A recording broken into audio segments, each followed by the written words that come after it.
আসসালামু আলাইকুম everyone, welcome back to my new blog. আপনারা সবাই কেমন আছেন? আমরা আলহামদুলিল্লাহ ভালো আছি। যে যেখান থেকে আমার ভিডিও দেখছেন, আশা করছি সবাই সুস্থ আছেন। জ্বরের কারণে আয়নের পাপার মুখে কোনো খাবারই ভালো লাগছিল না, সে কোনো কিছুই খেতে চাচ্ছিল না। তো আমি একটু জোর করছিলাম যে কিছু একটা খাও। তারপর সে আমাকে বললো যে তাকে মুড়ি ভেজে দিতে। এই মুড়ি ভাজাটা আমার শ্বশুরের অনেক পছন্দ ছিল। এর আগে এই মুড়ি ভাজাটা কেউ খেয়েছেন কিনা আমি জানি না। তো আজকে আপনাদের সাথে এই মুড়ি ভাজার রেসিপিটা শেয়ার করব।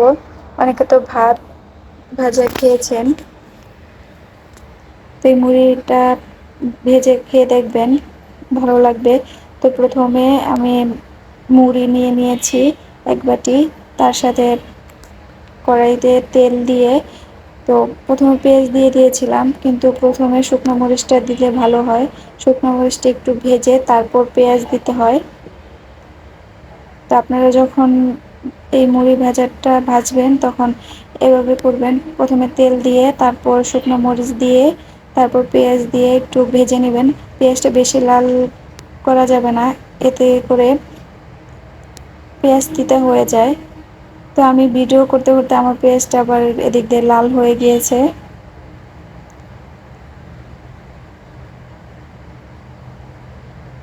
আমারটাতে একটু লাল হয়েছে, আপনারা একটু সাদা সাদা ভাজবেন, তাহলে খেতে ভালো লাগবে।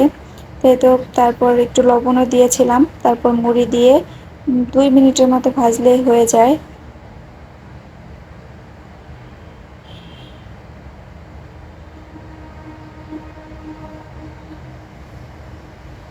এই মুড়ি ভাজাটা আমার শ্বশুর নাকি অনেক পছন্দ করতেন। আমি আমার শাশুড়ির কাছ থেকে শিখেছি, আমার হাজবেন্ড অনেক পছন্দ করে।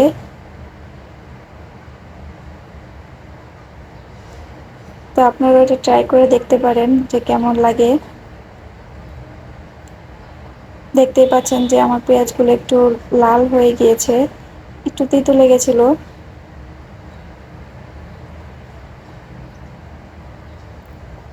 তো ভেজে নিয়েছে, এখন আয়নের পাপাকে দিব খাওয়ার জন্য।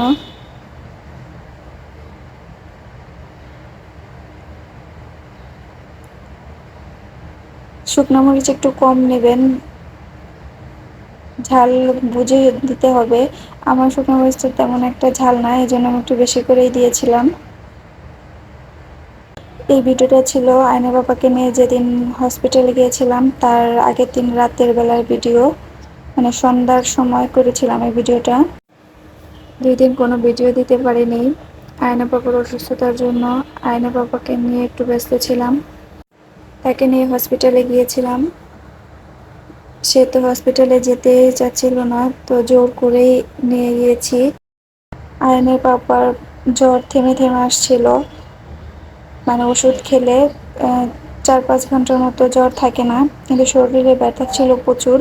তো তারপর আবার জ্বর উঠে।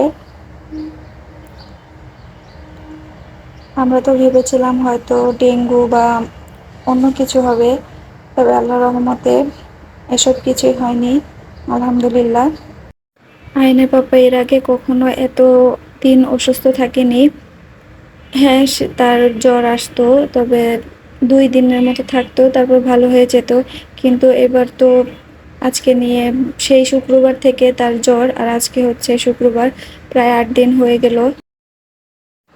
আলহামদুলিল্লাহ এখন একটু ভালো আছে। আজকে ভোরবেলায় একটু জ্বর এসেছিল, তারপর ওষুধ খেয়েছিল, তারপর কমে গিয়েছে। আল্লাহর কাছে দোয়া করি আর যেন জ্বরটা না উঠে, না উঠলেই ভালো। তো তারপর দিন, এটা ছিল তারপরের দিনের ভিডিও। আমি তাকে নিয়ে হসপিটালে গিয়েছিলাম।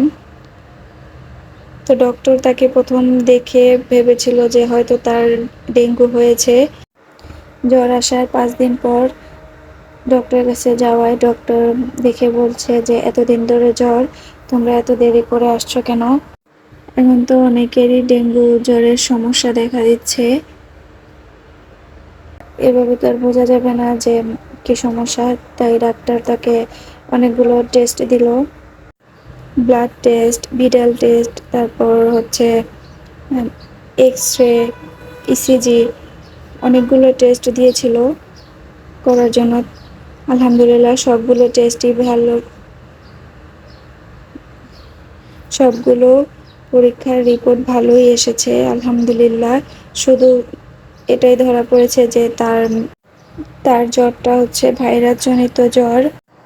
আমরা একদিনে 2বার হসপিটালে গিয়েছিলাম, কারণ সকালবেলা মানে 11টায় ডক্টর দেখিয়েছি, তখন ডক্টর তাকে টেস্ট দিয়েছিল। তো সেই টেস্টগুলো করিয়ে তারপর আবার রিপোর্ট সন্ধ্যায় দিয়ে দিয়েছিল 6টার সময়।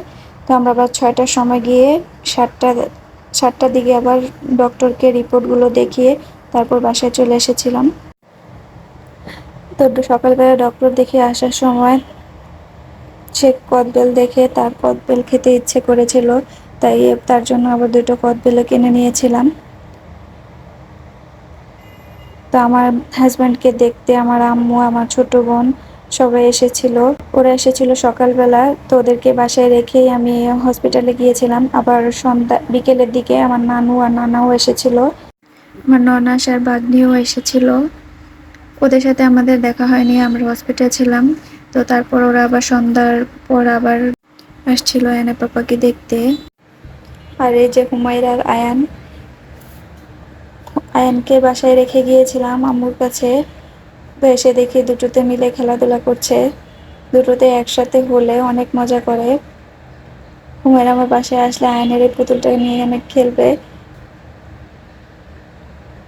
সে পুতুলটাকে অনেক আদর করে। আমি যখন তাকে বলি যে হুমায়রা একটা কিসি দাও মাম্মামকে, কিন্তু সে দিবে না। অথচ এই পুতুলটাকে যদি বলি পুতুলটাকে একটা কিসি দাও, সাথে সাথেই দেয়। তো যাই হোক, আজকের মতো এখানে শেষ করছি। সবাই ভালো থাকবেন, সুস্থ থাকবেন। আল্লাহ হাফেজ।